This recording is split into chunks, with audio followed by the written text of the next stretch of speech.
नमस्कार, my self doctor Rajiv Lochan. दोस्तों, आज हम लोग डायबिटीज़ के उस पहलू के बारे में बात करेंगे जिसमें डायबिटीज़ के मरीजों को ये कुछ अधिकार या कुछ एम्पावर्ड किए गए हैं कि वो अपने डायबिटीज़ को, अपने ब्लड शुगर को मॉनिटर करें और उसे बहुत हद तक कंट्रोल करने के बारे में भी जाने, घर बैठे बैठे। दोस्तों, बार बार डायबिटीज़ के मरीज को डॉक्टर्स के पास जाने की जो प्रवृत्ति होती है उसमें पेशेंट ऊब जाते हैं। डायबिटीज़ के मरीज परेशान हो जाते हैं। ब्लड शुगर थोड़ा सा बढ़ गए, थोड़े से घट गए, डॉक्टर पास जाओ, नंबर लगाओ, मेडिकल एड में दिक्कत होती है। तो क्यों ना हम बहुत हद तक अपने जो डायबिटीज़ के मरीज हैं वो ब्लड शुगर के बारे में, अपने बीमारी के बारे में क्यों ना जाने। ये उनका अधिकार भी है और जानना भी चाहिए, जिसका नाम है SMBG, self monitoring of blood glucose. Self monitoring of blood glucose दोस्तों, डायबिटीज़ के जो पर्सन्स होते हैं उनके लिए बहुत बहुत बहुत इम्पॉर्टेंट चीज़ होते हैं।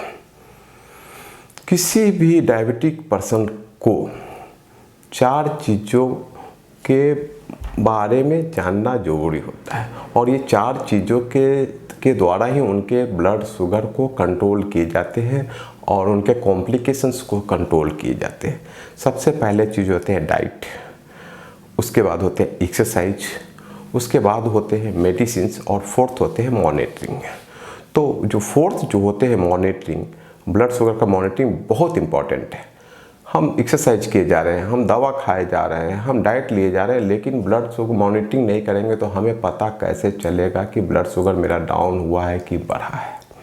तो इसलिए मॉनिटरिंग बहुत ही, अगर डायबिटीज़ के मैनेजमेंट में अगर 4 खंभे हैं तो एक खंभा इम्पॉर्टेंट है मॉनिटरिंग के लिए। मॉनिटरिंग दोस्तों बहुत तरह से हम लोग करते हैं। डायबिटीज़ के मरीजों के मॉनिटरिंग ब्लड शुगर के बहुत तरह से HbA1c होती है जो 3 महीने में ब्लड शुगर का मॉनिटरिंग करके बताते हैं। लैब टेस्ट होते हैं जिसके द्वारा हम लोग पता करते हैं फास्टिंग पीपी करके कि मेरा डायबिटीज़ के मरीज का ब्लड शुगर क्या स्थिति है। CGM होते हैं, SMBG होते हैं, पेशाब के द्वारा पहले के ज़माने में किए जाते थे, यूरिन टेस्ट के द्वारा किए जाते थे। तो इस तरह से बहुत सारे मॉनिटरिंग के सिस्टम होते हैं, लेकिन सबसे अच्छे मॉनिटरिंग सिस्टम यदि कहा जाए तो वो SMBG है, जो कि ग्लूकोमीटर के द्वारा मरीज के द्वारा स्वयं ही परफॉर्म किए जाते हैं और वो उनके घर पे ही किए जाते हैं, कहीं जाने की ज़रूरत नहीं पड़ती है। उसे SMBG करते हैं। दोस्तों, SMBG के बारे में अधिकतर ये धारणा होती है, मिसअंडरस्टैंडिंग होती हैं, कुछ मिसअंडरस्टैंडिंग भी होती हैं। पहले मैं उसको डाउट्स को मैं क्लियर कर देता हूँ। सबसे पहले तो ये जान लेना ज़रूरी है दोस्तों कि डायबिटीज़ के जितने भी मरीज हैं, ईच एंड एवरी, हर एक मरीज को एक ग्लूकोमीटर ज़रूर होनी चाहिए। एक ग्लूकोमीटर उनके घर में उनका पर्सनल ज़रूर होना चाहिए। ये नहीं होना चाहिए कि बगल में तो है, नीचे तो है, मकान मालिक को तो है, हमारे पड़ोसी को तो है, नीचे में तो डॉक्टर साहब बैठते हैं, उनके पास तो ग्लूकोमीटर में, डॉक्टर साहब जब चाहूँ तो ग्लूकोमीटर में आना। तो ये बहानेबाजी है, इससे नहीं चलने वाले हैं काम। आपके पर्सनल होने चाहिए। दूसरी बात कि बहुत सारे लोग बोलते हैं कि मेरे रिलेटिव्स ने विदेश से ये ग्लूकोमीटर भेजा है और ये अब काम नहीं कर रहा है। दोस्तों, हमें वही ग्लूकोमीटर लेने चाहिए जिनकी स्ट्रिप्स हमारे निकट के मार्केट में इजीली अवेलेबल हो। वैसा न ले लीजिए, क्योंकि हर एक ग्लूकोमीटर्स के अलग अलग स्ट्रिप्स होते हैं। तो अब ऐसा ना ले लीजिए जिसकी स्ट्रिप्स ही ना मिले, कोई फ़ायदा नहीं है, रखे रखे ख़राब हो जाएंगे। तो ये सब चीज़ें अतिशयोक्ति से बचनी चाहिए, वास्तविकता पे ध्यान देनी चाहिए कि हमारे प्रैक्टिकल में ये ग्लूकोमीटर किस तरह से सार्थक है। ग्लूकोमीटर की खरीदारी उसी तरह से करनी चाहिए जिस तरह से हम अपने घर में कोई सामान खरीदते हैं बाज़ार जा कर के, और उसे सोच समझ करके पहले बार उसके बारे में स्टडी करते हैं, फिर सोच समझ के उसको हम खरीदते हैं। उसी तरह से ग्लूकोमीटर्स को भी सोच समझ के पहले से स्टडी करके सोच समझ के लेना चाहिए। एक भ्रम होते हैं डायबिटीज़ के पेशेंट्स को या उनके परिवार वाले को, जब भी हम बात करते हैं कि आपके पास ग्लूकोमीटर है, नहीं मेरे पास ग्लूकोमीटर है लेकिन हमको चलाने नहीं आता है, उसके रीडिंग ठीक नहीं होते हैं, मतलब कि एक उदासीन रवैया होते हैं डायबिटिक मरीज के या उनके रिलेटिव्स के ग्लूकोमीटर के प्रति। इसको मैं ज़्यादा दूर कर दूं। दोस्तों, ग्लूकोमीटर को चलाना उतना ही आसान है जितना एक कलम से कुछ लिखने के बराबर है। बहुत सो सिंपल। अगर जिन्हें ABC का भी अगर थोड़ा सा भी ज्ञान है, ग्लूकोमीटर को आसानी से हैंडल कर सकते हैं। ये कोई अजूबा चीज़ नहीं है कि जिसे सिर्फ डॉक्टर ही, सिर्फ नर्स ही, चाहे सिर्फ पढ़े लिखे, बहुत ज़्यादा पढ़े लिखे लोग ही हैंडल करेंगे। ये ऐसा कुछ नहीं है। सिर्फ साधारण ज्ञान, अक्षरों का जिन्हें थोड़ा सा भी ज्ञान होगा वो बहुत अच्छे तरह से इसे हैंडल कर सकते हैं। रही बात सीखने की, तो आपको सिस्टर सिखा सकती हैं, नर्स बहन जो होती हैं वो सिखा सकती हैं, जो डॉक्टर्स होते हैं जिन क्लिनिक में आप इलाज करवा रहे हैं वो डॉक्टर आपको कैसे हैंडल किया जाता है, कैसे ग्लूकोज को मापा जाता है, इसके बारे में आपको बता सकते हैं। जहाँ से आप खरीदें वो सिखा सकते। इसलिए ये कहना कि इसको हैंडल करना बहुत मुश्किल है, ये गलत है, ये मिसअंडरस्टैंडिंग है। इसे तत्काल दूर कीजिए।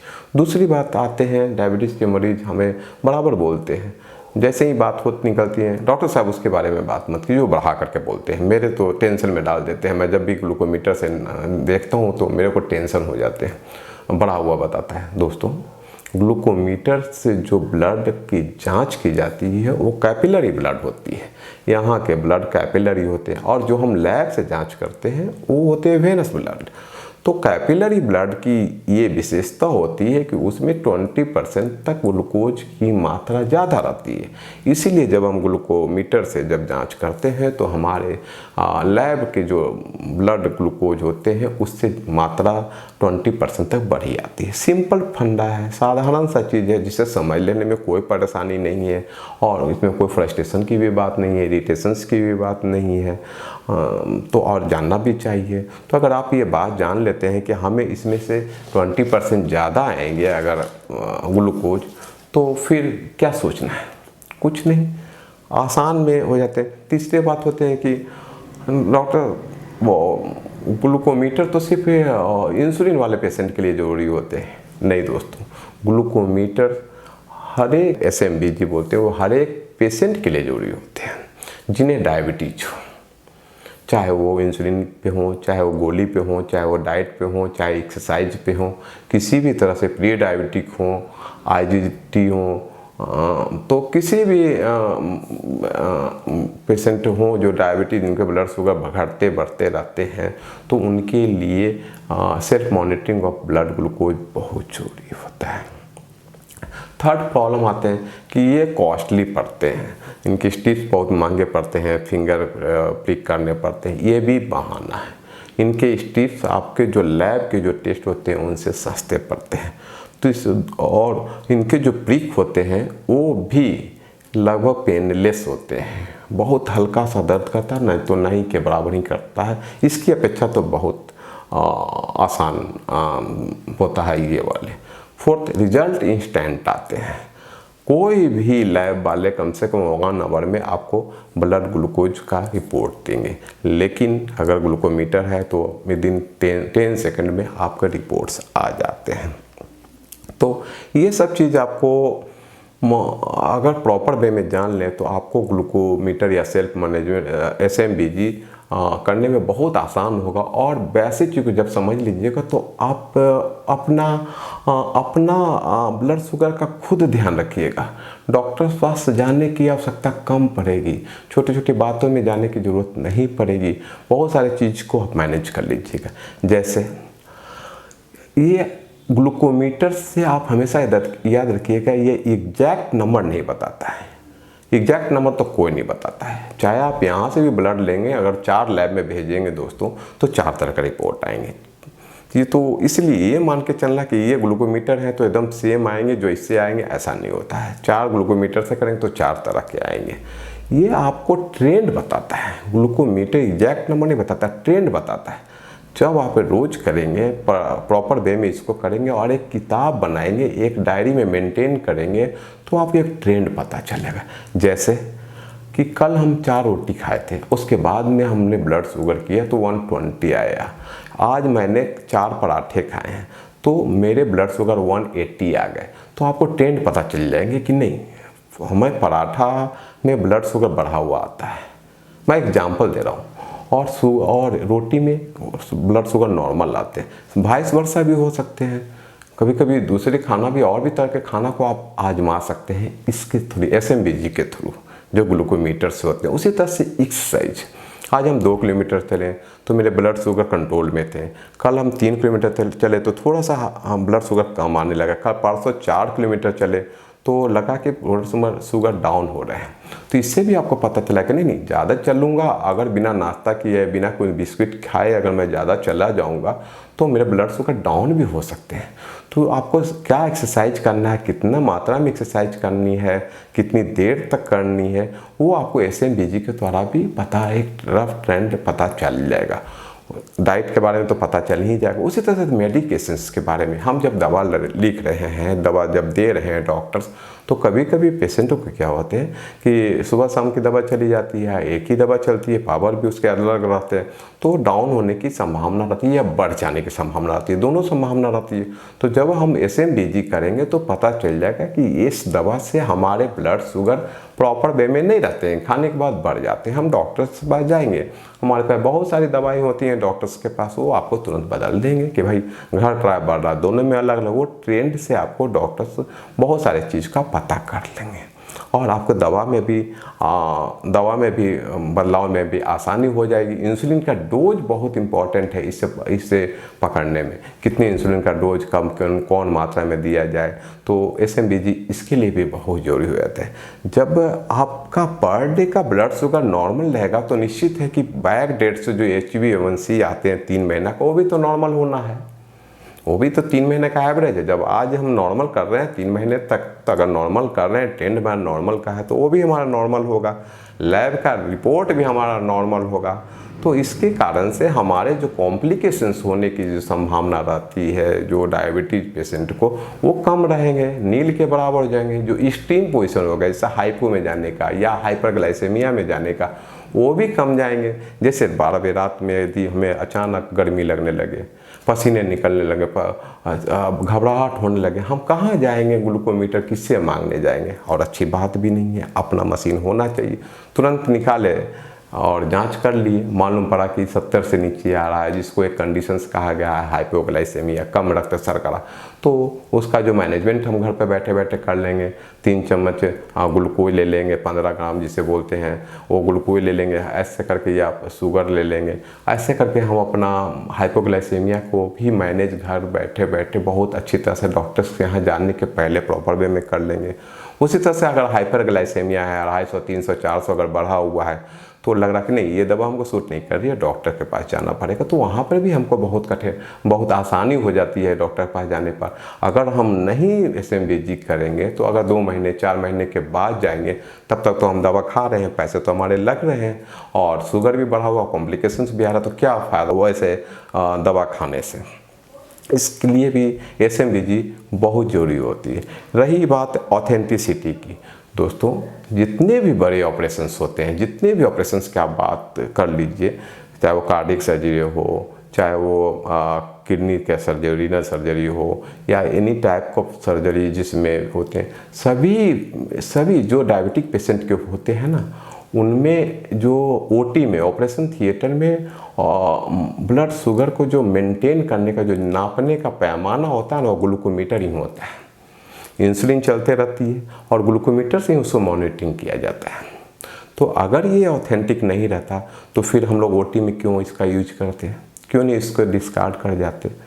तो ये ऑथेंटिक है। आपको पूरे ऑपरेशन इससे जब चल सकते हैं, बड़े बड़े ऑपरेशन चल सकते हैं, तो ऑथेंटिक नहीं रहा तो कैसे काम चलेगा। इसलिए इस मिसअंडरस्टैंडिंग को भी दिल से, दिमाग से निकाल देना है कि ये ऑथेंटिक नहीं, ये पूर्ण रूप से ऑथेंटिक है, अप्रूव्ड है।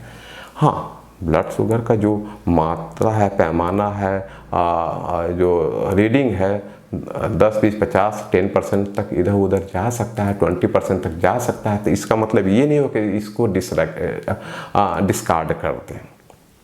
अब रह जाती है दोस्तों कि ये ब्लड शुगर हम लोग की जांच कैसे करें, SMBG कैसे करें। तो दोस्तों ग्लूकोमीटर का जो जांचने का जो तरीका होता है, जो बताए गए हैं मेडिकल लाइन में, वो 5 से 7 बार पर डे बोले गए हैं। ये ऑथेंटिक, यही नियम है, यही मेडिकल लाइन का नियम है। लेकिन हमें मालूम है कि कोई भी इतने पंक्चुअल नहीं है कि 5 से 7 बार ब्लड शुगर का रोज़ जांच करें, कुछ जगह को छोड़ करके। बाकी फिर भी पर डे 2 बार तो ब्लड शुगर का जांच कर ही लेना चाहिए। लेकिन नियम से 5 से 7 बार है, 5 से 7 बार जांच होनी चाहिए। लेकिन फिर भी अगर सब कंट्रोल में है, लगभग ज़्यादा फ्लक्चुएशन नहीं है, 2 बार, लगभग 2 बार तो ज़रूर ब्लड शुगर का जांच कर लीजिएगा। और एक चार्ट बनाने की आदत ज़रूर डालिए। चार्ट बनाने से आपका कहीं कुछ, जब आप पैसे खर्च कर रहे हैं, उसमें जांच हो रहे हैं, तो एक रफ एक कॉपी रखिए, उसमें डेट डालिए, समय डालिए और ब्लड शुगर नाप करके लिख दीजिए। ये आप जब डॉक्टर के पास जाएंगे और उनके टेबल पर जब डिस्कशन होगा तो दोनों को बहुत अच्छा लगेगा। डॉक्टर्स को भी लगेगा कि पेशेंट मेरे बहुत कोऑपरेटिव हैं, और आपको भी लगेगा कि मैं डॉक्टर्स के साथ बैठ करके बात करने में हमको अच्छा लगता है, हम समझने में, अपनी परिस्थितियों बोलने में बहुत आसान हो जाती है। तो ये बात आप ध्यान रखिएगा। थर्ड बात ये होती है दोस्तों कि वो ग्लूकोमीटर्स के जो स्ट्रिप्स के जो डिब्बे होते हैं, जब बंद रहते हैं तो उसके जो एक्सपायरी होते हैं वो अलग होते हैं, खुलने के बाद की एक्सपायरी अलग होते हैं, ये याद रखिएगा। ये नहीं कि डब्बा बंद है तो हम 1 साल का एक्सपायरी दे के आए हैं और जिस समय डब्बा खोल दिए तो भी 1 साल चलेगा, ऐसा नहीं है। बंद डब्बे का एक्सपायरी अलग होते हैं। जैसे ही जब वो डब्बे खुलते हैं, स्ट्रिप्स में को जितनी जल्दी हो सके स्ट्रिप्स निकाल के उसको फिर से बंद कर दीजिए, क्योंकि उसमें हवा जाने की या मॉइस्चर जाने की संभावना प्रबल होती है। और स्ट्रिप्स जब खुल जाए, जब डब्बा खुल जाता है 2 से 3 महीने के अंदर में एनी हाउ आप ब्लड शुगर जांच करके उस स्ट्रिप्स को ख़त्म कर दीजिए, वरना रीडिंग्स में आपको वेरिएबिलिटी आएगी, इधर से उधर कंप्लेन आने शुरू हो जाते हैं। उसी तरह से उसका बैटरी का भी ध्यान रखना होता है। हम लोग एक बार ग्लूकोमीटर लेते हैं, उसका बैटरी तो जाँचना ही भूल जाते हैं कि बैटरी भी इसके अंदर कोई चीज़ होती है, उसकी भी एक वायबिलिटी होती है, एक समय सीमा होती है, वो बैटरी भी देखते रहिए, वरना ब्लड शुगर कम बेस कभी कम आएंगे, कभी ज़्यादा आएंगे, फ्लक्चुएशंस होते रहेंगे। कभी कभी क्या होते हैं, जब स्ट्रिप्स हम बुजुर्ग लोग खोलते हैं ना, डब्बे खोलते हैं, तो गलती से उस स्ट्रिप में स्प्रिट 2-3 बूंद गिर जाते हैं, हाथ साफ करने के बाद करते हैं तो उसमें गिर जाते हैं, वो भी आपके ब्लड शुगर को वेरिएबिलिटी में परेशानी करेंगे। कभी कभी क्या होते हैं, कोई मरीज डायबिटिक पेशेंट फल काट रहे हैं, उंगली से चाकू से फल काट रहे हैं हाथों से, और या बच्चे को चॉकलेट दे रहे हैं या चीनी का चीज़ दे टच करके आए हैं, चीनी या मीठा गुड़, और उसी में ब्लड शुगर जांच करते हैं तो उसमें भी आपको वेरिएबिलिटी आ सकती है, बढ़े हुए घटे हुए आ सकते हैं। तो ये सब चीज़ को आपको ध्यान रखना होगा। SMBG में ये सब चीज़ के लिए बहुत अहमियत होती है, ताकि आपके जो अंदर से जो नेगेटिव विचार आ जाता है कि बढ़ा हुआ है, बहुत ज़्यादा घटा हुआ है, ये सब चीज़ें अगर आप प्रॉपर वे में करते हैं ग्लूकोमीटर, तो इससे अच्छा कोई आपके पास कोई टूल्स नहीं है। डायबिटीज़ वाले के लिए सबसे बढ़िया टूल्स बताए गए हैं, उनके सारे कॉम्प्लिकेशंस को बहुत अच्छे कंट्रोल में रखते हैं, उनकी स्टीम पोजीशंस भी नहीं आने देते हैं कोई भी चीज़ को। तो इसलिए आप याद रखिएगा कि SMBG आपके लिए ही बनाया गया है, डायबिटिक पेशेंट के लिए ही बनाए गए हैं, और उनको ही पावर दिया गया है कि आप समझ सकते हैं कि हमारे ब्लड शुगर में बढ़ रहे हैं और इसको कैसे मैनेज किया जाए, डॉक्टर के यहाँ जाने के पहले या डॉक्टर के साथ हम किस आधार पर किस बिंदु पे प्रॉपर वे में बात कर सकते हैं। इन सब चीज़ों के लिए ही SMBG बनाया गया है मेरे दोस्तों।